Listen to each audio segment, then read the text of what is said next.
నమస్కారం. కోవూరు ఎమ్మెల్యే ప్రసన్న గారు పల్లాప్రోలు గ్రామం మీద కక్ష పట్టున్నారా అనిపిస్తుంది. స్థానిక ఎన్నికల్లో తమ పార్టీకి అధికారం రాలేదని ఇక్కడ ప్రజల్ని నిర్లక్ష్యానికి గురి చేస్తున్నారు. ఇక్కడ శానిటైజేషన్ సరిగా లేదు. స్థానికులు చెప్పినట్టుగా జగన్మోహన్ రెడ్డి గారు అధికారంలోకి వచ్చినప్పుడు వాటర్ ట్యాంక్ క్లీన్ చేశారంట. ఇప్పటిదాకా క్లీన్ చేసినట్టు రాస్తున్నారు గాని చేసిన పరిస్థితి అయితే లేదు. గత 10 రోజులుగా ఇక్కడ డయేరియాతో 5 ప్రాణాలు పోయినాయి. ఇప్పటికి కూడా వైద్య సిబ్బంది అయితే వాళ్ళు కేర్ తీసుకోవాల్సింది వాళ్ళు తీసుకుంటున్నారు. శాంపిల్స్ పంపించారు. ఎక్కడ ఏది లేదంటూనే నిర్లక్ష్యం చేస్తున్నారే గానీ వచ్చి విజిట్ చేసిన పరిస్థితి లేదు. వైసీపీ ప్రభుత్వానికి కానీ కోవూరు ఎమ్మెల్యే ప్రసన్న గారికి కానీ ప్రజల ప్రాణాలంటే లెక్క లేకుండా ఉందనిపిస్తుంది. ఇక్కడ ఎన్ని చేసినా కూడా ఈ రోజు కొత్త కేసు వచ్చింది. 20 సార్లు పోయినారంట ఆయన బయటికి. హాస్పిటల్ అడ్మిట్ చేస్తున్నారు. ఇక్కడ ఎమర్జెన్సీ ఉన్నప్పుడు జీజీహెచ్ కు పంపించడం జరుగుతుంది.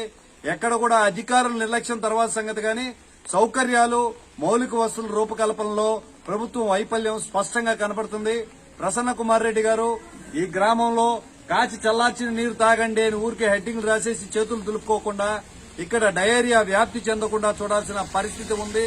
దీనికి గల కారణాలు కనుక్కొని ప్రజల్ని వారి సమస్యలేందో కనుక్కోవడానికి ఈ ఊరు గడపకి మీరెందుకు రావట్లేదు అని జనసేన పార్టీ తరఫున ప్రశ్నిస్తున్నాను.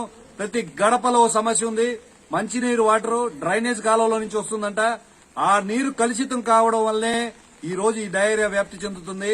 నేను కాసు కూడా చెప్పాను.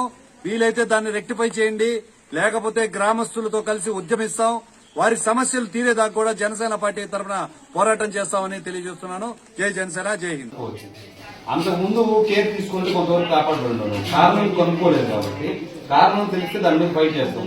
మన జాగ్రత్తలు మనం తీసుకోవాలి. ఊరికే మైకులో చెప్పి వేడి కాచి చాలా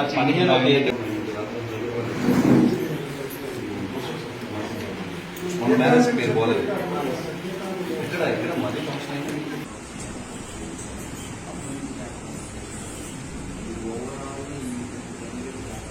డిశ్చార్జ్ అయిపోయి ఏజ్ ఎక్కువ ఉన్న వాళ్ళు కూడా డిశ్చార్జ్ అయ్యారు. ఈ ఎక్కువ వీక్నెస్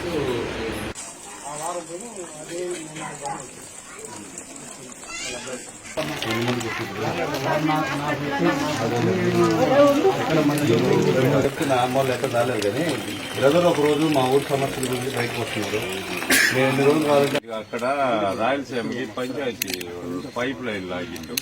అక్కడ వాడికి ఎట్టిన బండ పోతుంది. ఆ బండ సౌటి